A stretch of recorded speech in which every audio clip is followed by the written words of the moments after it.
No. Oxford. Old habits. Punts. Port. And a mile in 4 minutes.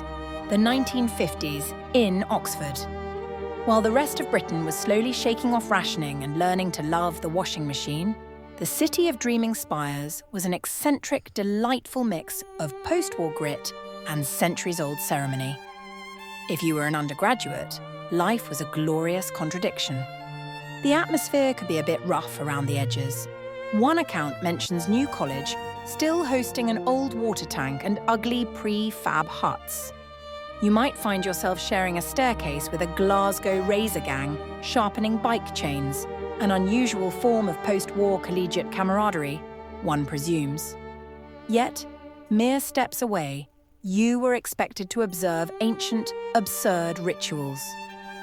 Dining in hall, for instance, risked being sconced, find a tankard of ale for the cardinal sins of talking shop, mentioning women by name, or, perish the thought, talking of religion. The intellectual life was just as contradictory.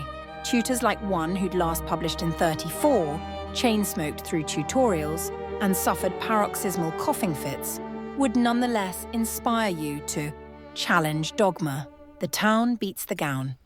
Just once. Outside the hallowed walls, the city was moving fast, quite literally.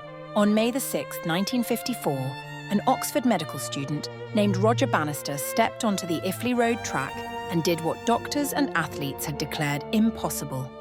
He ran the mile in under 4 minutes. It was a fleeting, glorious moment where the energy of the town, represented by the common city-running track, briefly eclipsed the scholarly gown. The political shift beneath the tweed and tradition, a quiet revolution was stirring. A new wave of students, beneficiaries of the welfare state, and often from working or lower middle-class backgrounds, were arriving. This new cohort brought a sharper, less sentimental political edge to the debating clubs, giving rise to the new left and injecting real bite into student politics.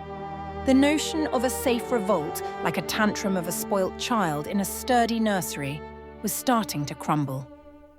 So the Oxford of the 50s was a place where one might simultaneously queue for a ration sweet, dodge a town planning riot over a proposed road across Christchurch Meadow, and study greats while contemplating the fine art of not mentioning a female's name during supper. It was cold, dirty, unwelcoming, and utterly brilliantly unforgettable.